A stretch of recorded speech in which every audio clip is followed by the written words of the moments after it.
Thank you so much for joining us again. This is the Archive Show, and it's brought to you by ITI Uganda chapter. You know about ITI, you are a body that joins all theatre practitioners worldwide. But this specifically is a Uganda chapter, and we bring to you these stories one by one story at a time. We have different artists, we have directors, we have actors, we have stage managers, and every other person that has done, is doing, or will do theatre. This is where we combine or compile all the stories about them. This edition is special because it's about Kampala International Theatre Festival. It's the archive show, but the special edition of the Kampala International Theatre Festival.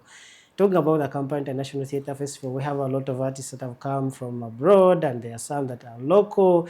Everybody is here. This has been going on since Wednesday this week, the 26th of November 2025, and today is the last day, the 30th of November 2025.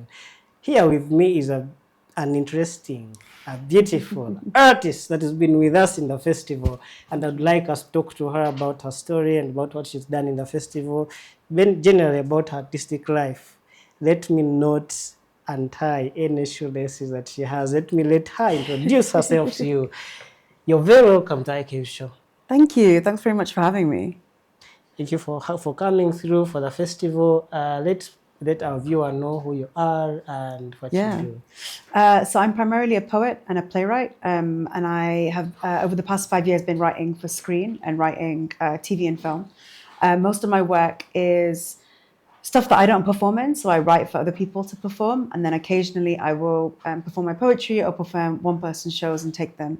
And so the show that I brought here to Kampala for the festival is How to Eat Mangoes, which is a one-person show that is almost like a performance lecture that is about, the proper way to eat a mango, and All right. Yeah. Thank you. Let's begin with this question. What is theatre to you? What is theatre to me? Yes. Theatre is the beginning of a conversation. I think for me, it's about beginning a conversation with the audience. It's about starting a movement. It's about changing people's perspectives. It's about changing people's minds. It's about giving them a new story that maybe they've not heard before. For me, it's a two-way thing. It's never the actors or the characters on stage just existing. I think they're always in dialogue with the audience, which is why I love theatre, because it's live. There's a liveness to it. Each time you do it, there's something different that happens. A lot of my work that I perform myself will be like interactive, or will have audience interaction elements. And that's because I think that's what makes the show. With How to Eat Mangoes, there's a whole section at the end where it's all just about audience interaction and connection. And it's about bringing them and making them complicit in what's happening in the show, but also getting that buy-in from audiences.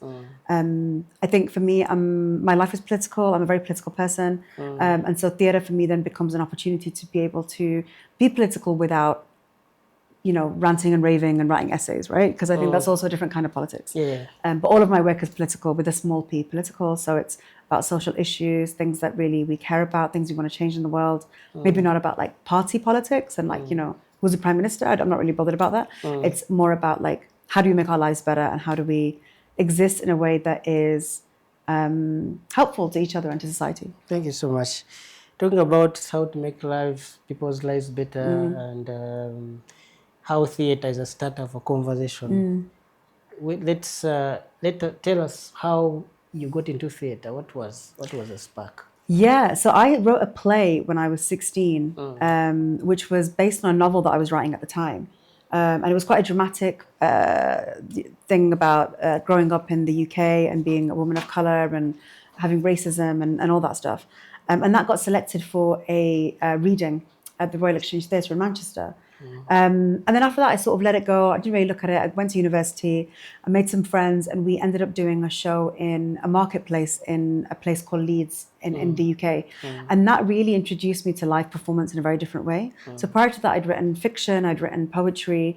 I hadn't really even thought about the performance aspect of it. Performance is... growing up for us, performance was very much like on a theatre, in a stage, in a very particular way. And this show that we did in Leeds was in the marketplace. So we were walking through the market in the character, interaction with audiences and telling stories. Very, very different style of storytelling. And so that kind of like I don't know, it sparked the joy and the curiosity of the liveness and the fear that happens. Every time you do a show, there's a fear that everything that you do will go wrong. Or, you know what I mean, right? Yeah. In a way that, like, when you make a film, you can edit it in post. And once it's edited, it's done. All you're doing is pressing play, right? And with music, you've got the backing track, you've got everything. Everything that's live, there's a risk with it. Yeah. And so there's something quite fun about it. And it means that every time you can go and see the same play 4 or 5 times and get a different experience. And I often do that. I maybe watch the same play 3 or 4 times, sit in different places in the theatre to see what that experience is like. But yeah, that's really how I got into theatre properly. And then over the past, I'd say like 10 years, I've been writing quite a lot, writing plays for other people to perform. I've taken my one-person shows on tour. Yeah, and then this year I've been touring to Vietnam and then here to Kampala. Thank you so much. From what you've just told us, it's evident that you have experienced, you have experimented, you have traveled here and there. What's your experience like in terms of like Ugandan setting here? What are those similarities and differences you've observed from watching what we have presented as Ugandans and what your experience is from the different shows you've done? Yeah, I go to a lot of festivals around the world. So I used to run festivals once upon a time. And I used to work with the British Council, which is, I think, also Kampala International Festival works with as well. And so for me, I've seen how festivals run in the UK and elsewhere in the world and how Kampala does that. And it's my first time actually in Africa properly. I've been to Morocco, but that doesn't really count. It's the first time in Africa. And so a lot of the experience that I'm having is about the newness of how things work here. I think people are a lot more chill in Kampala than they are in other places. And so I'm finding that difficult to like maneuver around, you know what I mean? Like I'm so used to like, you know, not necessarily fast paced, but just so that's like I have to slow down a lot to it's okay, it's just a different way of doing things. What's really fun about this festival, I think, is that you've got local Ugandan playwrights and Ugandan performers, and then you've got international performers. And for me, it's that, again, it's that collaboration and conversation between the two. You know, I've met some people that I really want to work with. You know, Moroti Maina, a musician. I'm like, I want to do music with him. Moroti, if you're watching this, please let's do something. Yes. I really want to work with him. So I'm like, for me, that's what a festival does. It brings in people. You know, the plays are great. Watching stuff is amazing.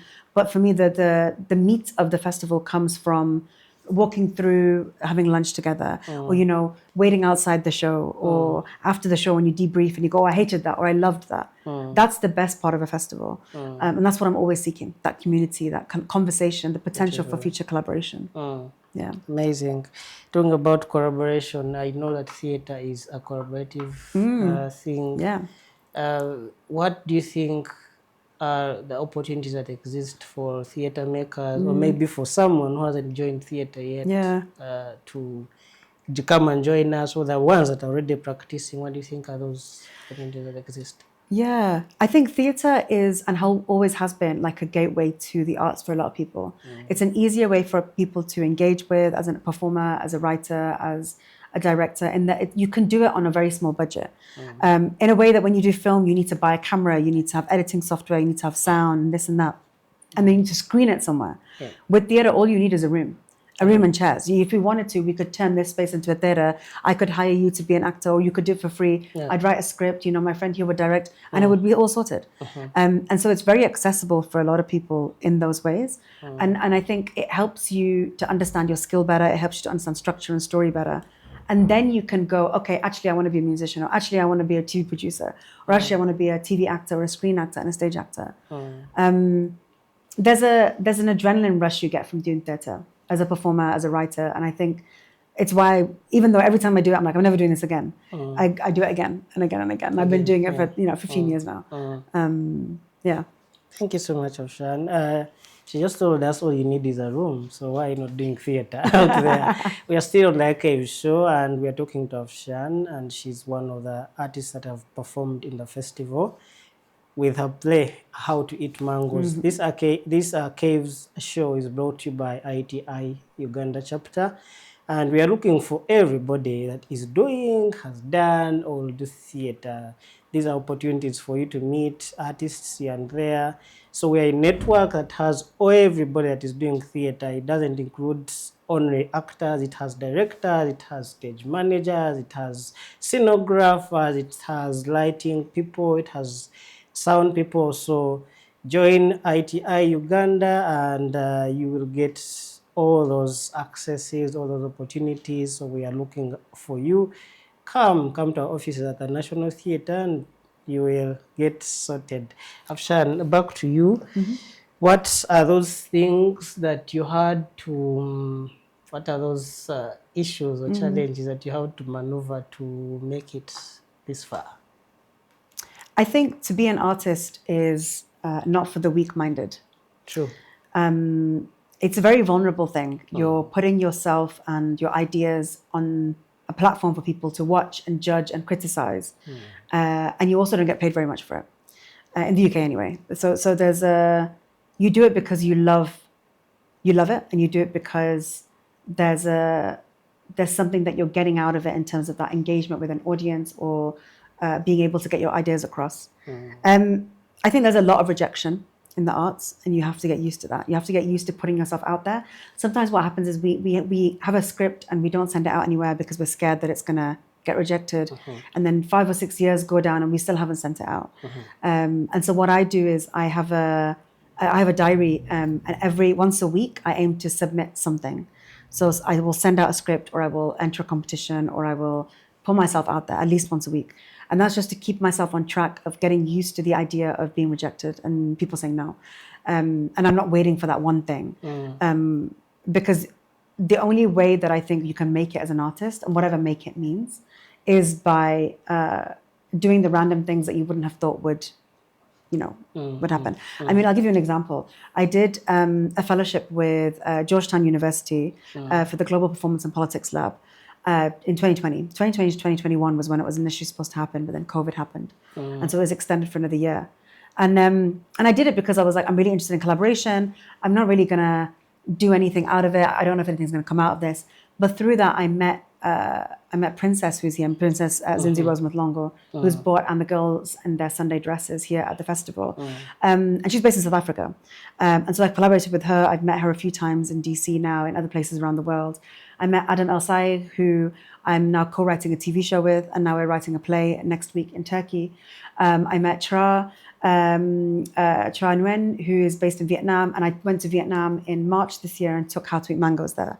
And then she came to Manchester earlier this month in November, and we collaborated on a new project, a brand new theatre project. Nice. And so I wouldn't have met those 4 people and collaborated with them in that way had I not done this random fellowship, right? Yeah. And you have to get over that. You have to kind of look beyond what am I getting out of this right now? Because often the benefit of that activity you won't get for another 4 or 5 years. How to Eat Mangoes I actually wrote on that fellowship. I wrote as part of that fellowship in 2022. I performed it in Georgetown in DC. And so Princess saw the very first version of it, and now she's just seen the new adapted version of that show. But it's like I say, you won't know what will happen with the connections that you make. And so you can't keep going, I'm only getting this much, and it's only one small show in the back of a pub, because you don't know who your audience is going to be. Yeah, sure. There might be a director, there might be an actor, there might be somebody in there that then becomes your next collaborator, that gives you a next big break, and then suddenly you've made it. Yeah, thank you. Talking about fellowship, the festival, the Kampala International Theatre Festival, is brought to you by the Tebere Arts Foundation. Now, Tebere Arts Foundation also has opportunities for people to train under them. They have the Emerging Artists Intensive Lab, and I am an alumnus of the lab. They have the mid-career and established playwrights residency, and then they have community theatre wing, and now they bring to you the festival, the Kampala International Theatre Festival. So look out for opportunities like this if you want to be an artist, if you want to be a theatre maker. Tebere Arts Foundation is one of them, and now they're bringing you the festival. Now we have with Afshan today, we have the festival. So fellowships, like she said, and residencies are good opportunities to meet people and collaborate. As we do conclude, any parting shots, anything, any word you want to put out there? Good. Just that Tiberi does really good stuff. I've known about Tiberi for a while, mainly because actually another fellow that I didn't mention is Karishma Bagani, who was on that same fellowship with me at Georgetown, who I believe was one of the directors of Tiberi. Yes. So I knew about Tiberi through her mainly, and I think she posted about the festival. And I was like, absolutely, anything to... Karishma's amazing and a phenomenal person. And I think that the work that you do is really good at bringing people together and giving emerging artists an opportunity to be able to build their craft and work on their craft. And that's the most important thing, right? As an artist, the best thing that you can do for yourself is to take time and seriously work on your craft. Get better each time. Each time you do that show, each time you write, it needs to be better than the last time. But you'll only get better if you continue to do it. Awesome, awesome, awesome.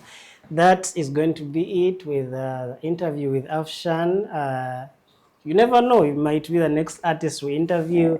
All you have to do is subscribe to our ITI Uganda chapter and look out for opportunities like these that are brought to you by Tebere Arts Foundation.